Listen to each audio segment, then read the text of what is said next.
at Swedbank. Am I gonna?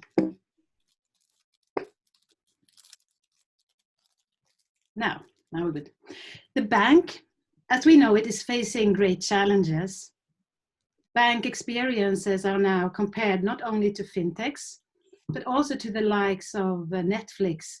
And the banks that meets this challenge the best will be the winners. At Swedbank, top management understood this, the threat and the opportunity in this, and also the importance of user experience in meeting and winning the game.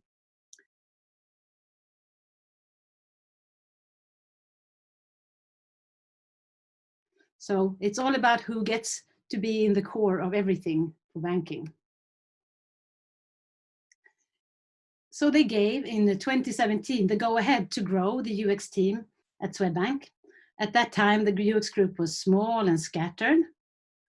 And the team grew from 13 to 27 in 1 year and 52 in the next year.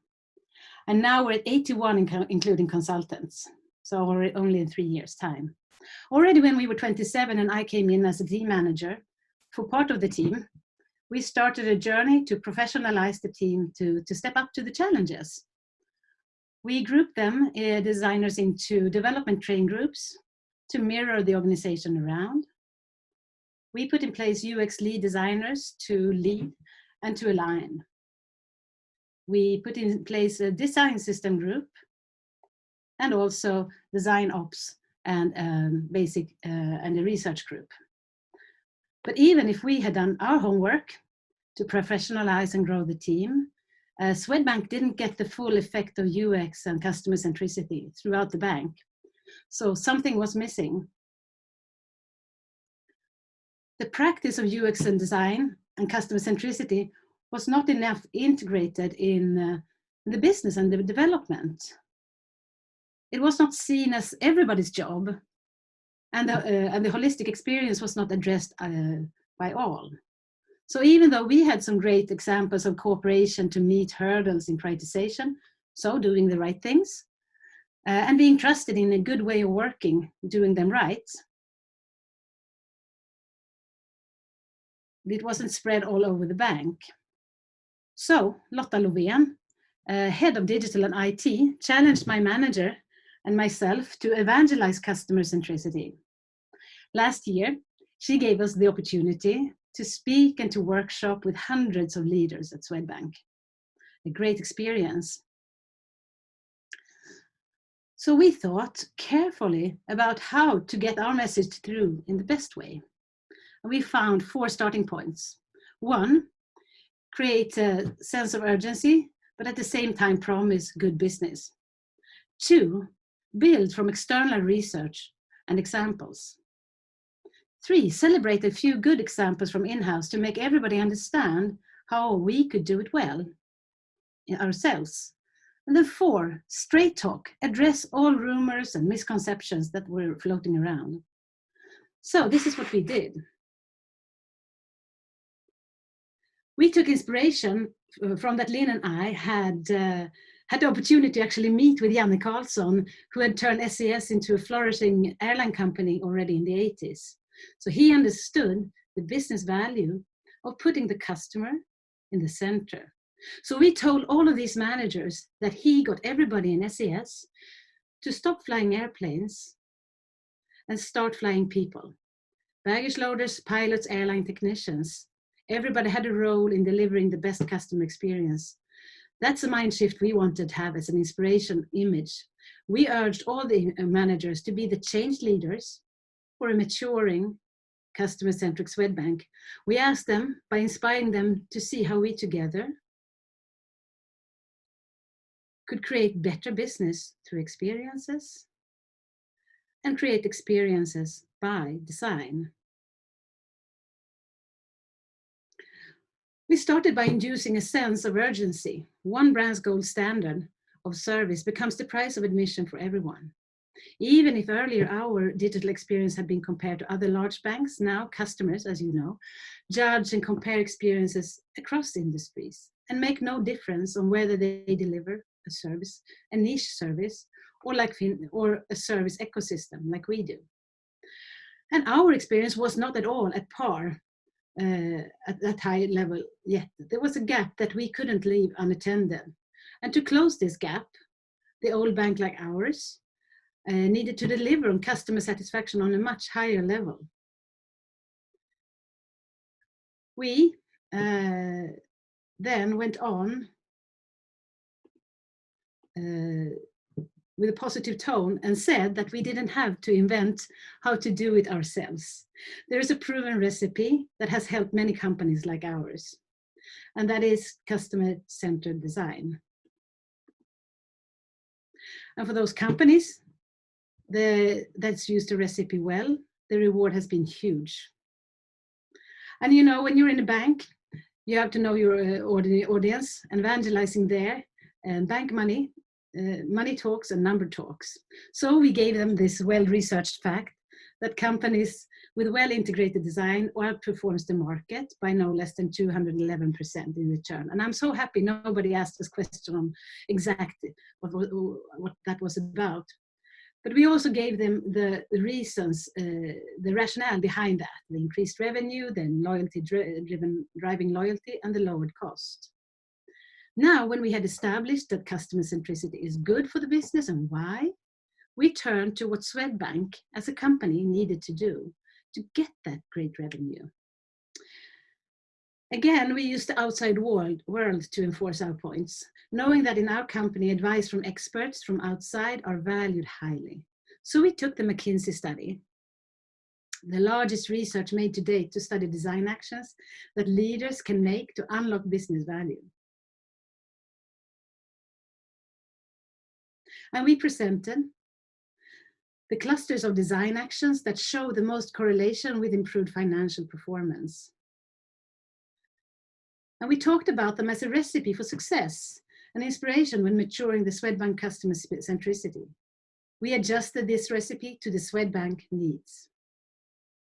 And the first cluster to inspire was that most successful companies set customer-centric goals and measure on behavior. They drive design performance with the same rigorous revenue and cost. They set goals on behavior by phrasing the goals as description of the desired behavior, how you want your customers to act, feel, or think. For each of the clusters, we gave outside examples. We talked about that AT&T had a business goal to raise their customers' average monthly bill by 10%. Then reframe the business goal to how can we help busy families to stay connected? We at Swedbank had already started to change our KPIs and goals, putting a clear focus on customer satisfaction. But after our speed, we saw a major shift in mindset at Swedbank. Before, we had goals like we need to sell more on the front page. Now, they turned into goals on behaviors like we need to maximize customer value on the front page. So our customers want to be there. To us as design, this showed a clear shift in focus from business only to business and customer focus. The second cluster we took inspiration from outside and made into ours was making sure that customer satisfaction is everybody's job. Before it was seen as that it was UX design's job to gather and spread customer understanding. But now when we were evangelizing that because everyone in the company, from CEO to the backend programmer of internal tools, has effect on the customer experience. This means that everyone needs to understand the customer and know how to act. The only way to understand the customer is to meet him. We told the story about Janne Karlsson told us that at the CCS, the airplanes had been taxied to the nearest gate after landing, which was efficient for the airplanes, but it meant that the passengers had to walk a long way between connecting flights. Then the person in charge of the airplane logistics saw this with his own eyes. He changed the logic so that the airplanes were taxied a bit further, but the passengers got a much shorter walk to the connecting flights. That's what we wanted to achieve at Swedbank. To make this shift happen, And we put in place habits and trainings for everybody in the company. During last year and ongoing, we've had trainings open for everybody, 2 full days on customer-centered design for non-designers. A fun, interactive and professional training by our highly skilled research team. We see an effect already in the daily work of all of those who has attended the course. In the McKinsey report, it says the CEO of one of the world's largest banks spends a day a month with the bank's clients. The day after we presented this, the whole management team of digital banking spent half a day at our phone bank to listen in. We also made sure that meeting customers was natural to have in people's development plans. We suggested to take part in customer interviews, usability tests, phone bank visits. It's helped everybody to understand that the customers are different than us, that we ourselves are not representative, that we are not the customer. So on top of that, we put in place just that as a mantra. We got everybody to stand up in our speeches and say together with us, I am not the customer. I'm not the customer, you're not the customer, so let's make sure we meet them. The third ingredient we used as an inspiration is to prototype, test and learn. Our message was that using the right customer-centric methods, fast and iterative together, is minimizing risk, and risk is something any bank wants to minimize. Prototype, test and learn is the agile development mantra, and it's also the customer-centric design mantra, as you know. In Swedbank, we were already well underway with our agile and customer-centered journey, but we saw that there was room for improvement in linking them together in our way of working. We had misconceptions about the methods, especially for learning and testing, so we started to address the misconception with straight talk. The methods were also not spread into all cross-functional development teams. So to put that into action, we found 4 areas of improvement that I will talk about now. Let's get straight to them. Sharing a proven design process. We spread that the design process at Swedbank is well known, used by all companies that are serious about experiences. But this process only works when it's fully integrated in the cross-functional team. So to put that into action, we did the following.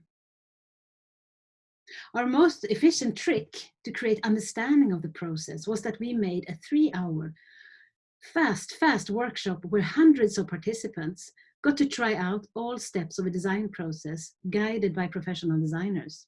A great success.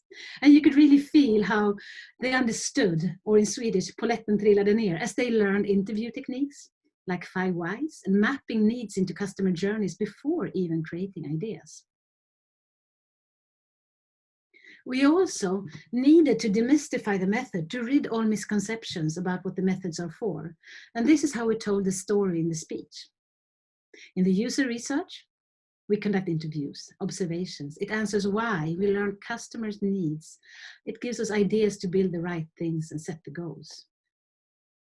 Then we talked about how UX design creates designs and prototypes that we test in usability tests.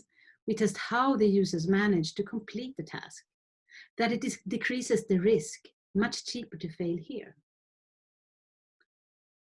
And then last but not least, the quant methods.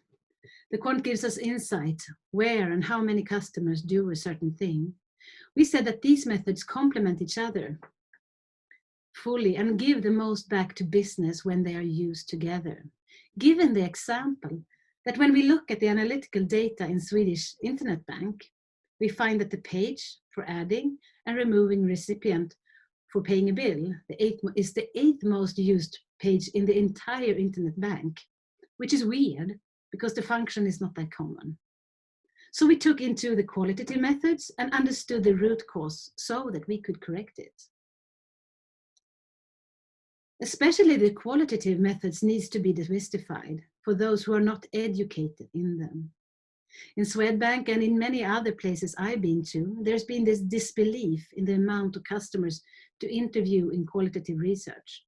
So in fact, Lotta specifically asked, our big boss, specifically asked me to explain why that works in front of all of that large audience. And I tell you, it felt a bit uncomfortable, but truly it did put a stop on the questions. We have found that when members of the cross-functional team joins into testing, the backlog propels faster forward because fewer discussions and iterations are needed. With many teams, we started to do usability testing reoccurring every second week or so. The team together plans the needed test with the UX designer so that everybody can learn about the right things they're working on right now, so they can design and work as correct as possible. A common misunderstanding was that we in UX wanted to make big, bulky research projects out of everything. So we needed to be clear about that. That it's perfectly fine to be pragmatic when it comes to finding the right level of user research. And to get the level right, we ask us these 4 questions before we start the research. Is it an improvement of something we have? Is it a new, unexplored area? What is the impact for the business if the conversion is low? And is it a function that's often used? This explanation helped a lot for clearing out that misunderstanding. But even better is to show the right pragmatic level in action. When moving the reinsurances from the old internet bank to the new internet bank, because there was already planned test, the team managed to just in 2 weeks' time go full circle from starting requirements until we had a concept based on customer insights, quick and clean. In fact, it gave us the credibility and helped us to create room for large research. The last message we needed to spread was that successful companies support the holistic experience. They understand that customers don't care about our company silos and treat every single delivery as a part of a whole. To understand, map, and act on the customer's whole needs, these successful companies use service design methods such as customer journey mapping. And at Swedbank, we had been working with customer journeys for many years, as it is by far the most impactful tool to center any team or organization around doing the right things for the customer.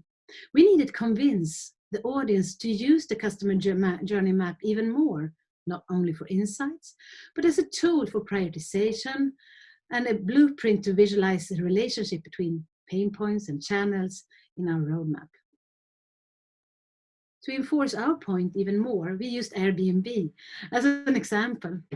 By using the customer journey map, they went from seeing the website and app as the product into to think about the whole trip from the dream to getting home again as the product. And this shift led to exponential growth, which we hoped inspired also Swedbank. The lending area in Swedbank was already much more design mature than others. So we used the lending process as a hero project, creating a beautiful, easy to read map. This so that other development trains would understand it better, but also understanding that the customer journey spans over different parts of the organization and even begins outside our channel. Something that's helped turning everybody to design for the holistic experience. Now, this was some of what we in Swedbank did to become more mature in customer centricity, integrated not only in design, but also in product management and development. With all of this, not only UX, but everyone is on board that when doing more customer-centered design actions, we become more efficient. By doing the right things and doing them right, we increase customer satisfaction when we make it everybody's job to create the holistic experience. And we are now on a good path to start flying our own customers, which will help us to ensure that the bank will win the new customer experience landscape and close that gap.